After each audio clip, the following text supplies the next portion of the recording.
கர்த்தர் இப்ப எங்க இருக்கிறாரு? எத்தனை பேர் உள்ளத்துல இருக்கிறாருன்னு சொல்லிருக்கீங்க? இன்னைக்கு உங்க உதட்டுல இருக்கிறார்.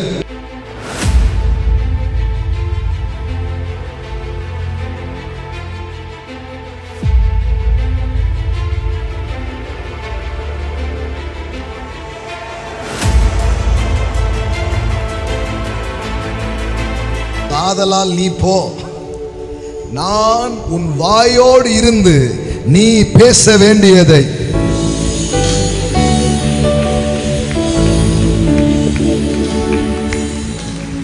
என்ன வார்த்தை பாருங்க. நம்ம எல்லாத்தையும் கஷ்டம் கஷ்டம். என்ன கஷ்டம்? கடவுள் உங்க கூட இருக்கிறார். காபாரா சண்டலாபா. Open your mouth and speak the word. Now then go. Amen. And even I will be with your mouth and you will teach. Amen. You want Amen. You want you shall say. Amen. என்ன சொல்றாரு பாருங்க. நீ போ, நான் உன் வாயோடு இருந்து. எல்லாம் சொல்லுங்க, வாயோடு இருந்து. கர்த்தர் இப்ப எங்க இருக்கிறாரு? எத்தனை பேர் உள்ளத்துல இருக்கிறாருன்னு சொல்லிருக்கீங்க? இன்னைக்கு உங்க உதட்டுல இருக்கிறார்.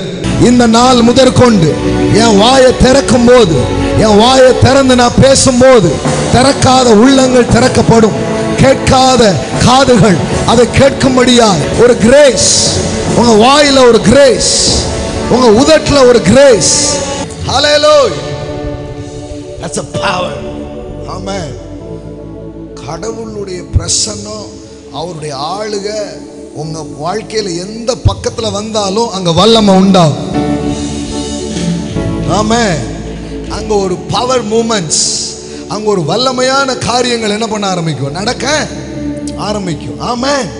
எல்லாம் சொல்லுங்க, ஆதலால் நீ போ, நான் உன் வாயோடு இருந்து. பக்கத்துல பார்த்து சொல்லுங்க, வாயிலேயே கர்த்தர் தெரிகிறார். முன்னாடி ஒரு புராண கதை ஒன்று சொல்லுவாங்க. வாயை திறந்து பார்த்தா உலகமே தெரியுது அப்படின்ட்டு. ஆமென்.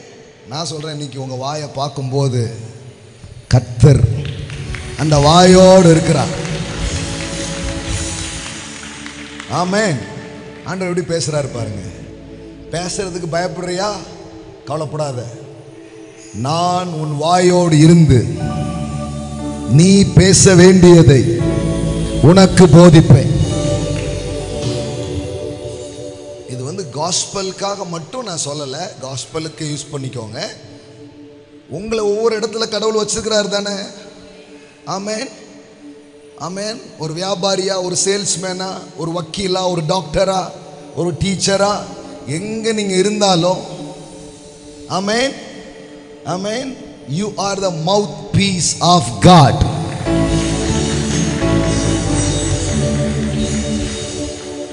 பக்கத்துல பா சொல்லுங்க, நான் கடவுளுடைய வாய்.